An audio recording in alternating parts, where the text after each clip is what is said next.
Bonjour à tous et bienvenue sur supportresistance.com pour notre analyse de la paire euro-dollar pour le mardi 12 juin 2012.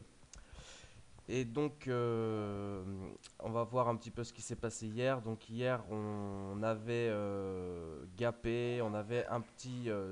Donc, on était passé au-dessus de la résistance à 26,30.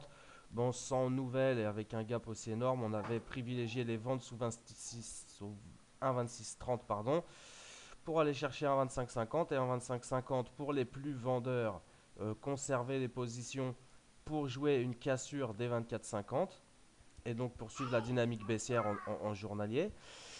Et sinon, pour les plus mitigés, comme c'était mon cas, plutôt de clôturer ces positions à 25, 50, 60 et d'attendre sur ces niveaux pour voir si rebond et poursuite de la correction haussière ou un, une- donc un franchissement des 25-50 à la baisse pour aller chercher une deuxième cible à 24,50. Voilà, donc ça c'était le plan d'hier.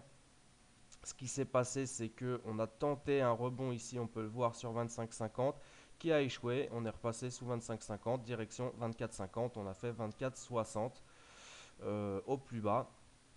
Donc très clairement, on n'a plus beaucoup de force à l'achat, c'est clair. Hier, on est quand même passé de 1,2680 à 1,2460. Ça a vendu le matin, ça a vendu l'après-midi. Le S&P a perdu pratiquement 30 points. Euh, donc hier, on a eu vraiment, début d'après-midi, on a eu, dès l'ouverture américaine, des ventes massives sur le S&P à partir de, donc on avait fait 1330 la résistance. Voilà ici là, si on se rapproche un petit peu. Euh, voilà, on a fait 1330 la résistance ici. Et dès l'ouverture, ça a vendu massivement sur le S&P. Donc ça avait commencé à vendre puisqu'on avait gapé exactement comme sur l'eurodoll et on verra sur l'analyse juste après du S&P qu'on a vendu massivement à l'ouverture dès la première minute de cotation et ce jusqu'à 22h15. Sur l'euro-dollar, c'est pareil, tentative de reprise un petit peu avant l'ouverture US à 25,50. Finalement, on casse et on conserve un biais baissier jusqu'à 24,60. Aujourd'hui, on a une zone de vente qui se situe idéalement entre 25,20 et 25,50 sur l'euro-dollar. Pour les vendeurs sur rebond un petit peu plus agressifs. Et sinon, on peut le jouer également en une heure. Donc,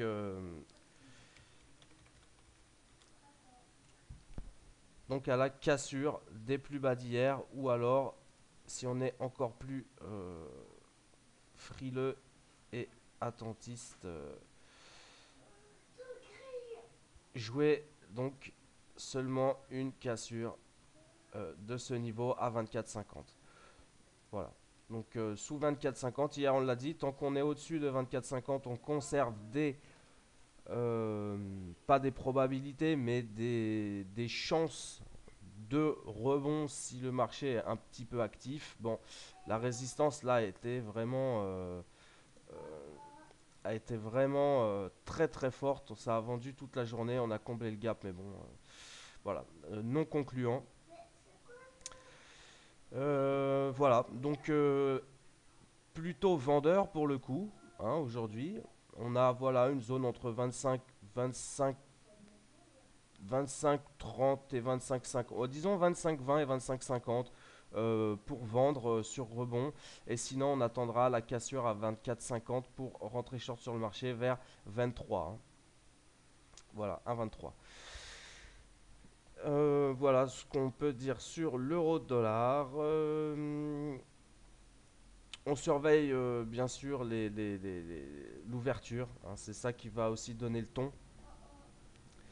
Et on surveille donc la zone 25, 20, 25, 50 pour voir si on peut vendre sur le marché. Voilà. Donc au-dessus de 25,50 dans ces conditions, on restera plutôt neutre. Et pour ceux qui voulaient acheter, bon bah on a fait contact à 24,60, donc c'était le moment.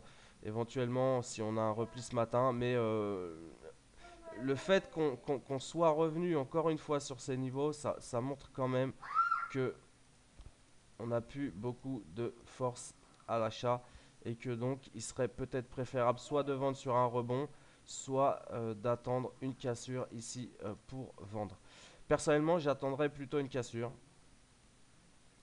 puisque on pourrait très bien ici conserver une zone de range prolongée qui serait pas impossible. Donc moi, pour vendre, j'attendrais plutôt une cassure euh, du niveau de 24,50 pour aller chercher 24, 23,50, 23. Voilà, donc je vous souhaite de bons trades à tous et on se retrouve à 15 heures donc sur la session de trading S&P 500. Bon trade à tous.